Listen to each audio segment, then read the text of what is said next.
All right, good. Hi, I'm Phil LeDuc, author of Stop, Don't Shoot, Preventing and Surviving Mass Shootings and Rampage Attacks. First of all, what do I mean by rampage attack? Well, they're not all shooting. There's people driving through crowds in a car. We had the bombers of the Boston Marathon. We have people with machetes and knives that are attacking us. The point is, the causes are the same. The weapon doesn't really matter. That having been said, there's no denying that somebody with several guns and 1,000 rounds of ammunition has a better shot than somebody with a couple of knives. But one of the most important but overlooked things in these attacks is 51%. 51%, more than half, most, have a specific target in mind. And of that, of the people specifically targeted, over 60%, I'm too lazy to look up the statistics, it's either 63 or 68. Does it really make that big a difference to you? Over 60% are what they are now calling victims of violence committed by an intimate partner, or what we used to call domestic violence.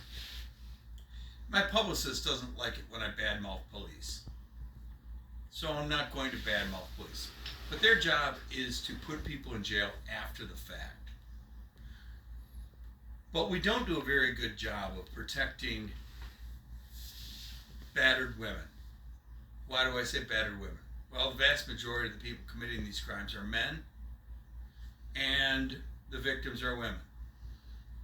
I have been in court from time to time, and one of the times I was in traffic court, they scheduled me at an odd time, and I was in with all the domestic abusers. No, I'll say this before God and everyone, I am not a domestic abuser. But I had a friend of mine who separated from her husband.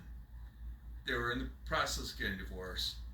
He waited until she left the house, or she brought a man home, and he came in, took a knife, and stabbed her 30 some times before it broke, went into the kitchen, got another kitchen knife, continued stabbing her. He got 4 years in prison. He was out in 2.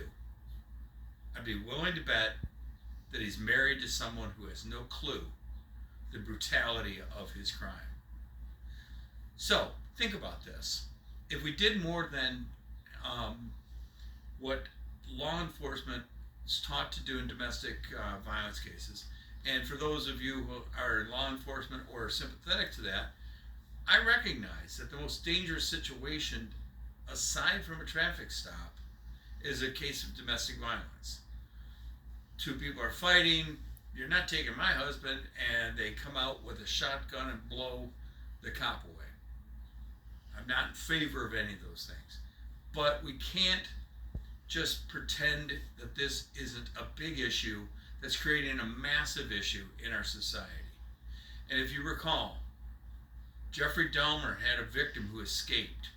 2 women called the police. The police came. He was obviously drugged.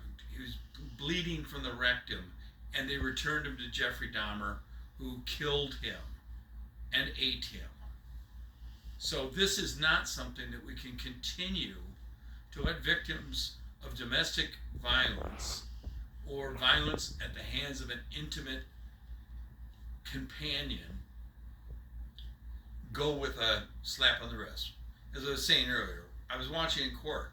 The judge says, I hereby order you that until you stand trial, you are not to go within 150 feet of your spouse or your girlfriend, whatever. And what do? The victim bails them out because they're afraid of what will happen if they don't. And the man moves right back into where he was before. So, we can do something about mass shootings. We can prevent this. If we can prevent half of them, we can prevent them all. If we had enough resources to focus on the red flags, and the FBI recently released a report that said all mass shooters do these things. We know what they do. That's an indication that violence is going to happen. Thanks. Buy my book. I need the money.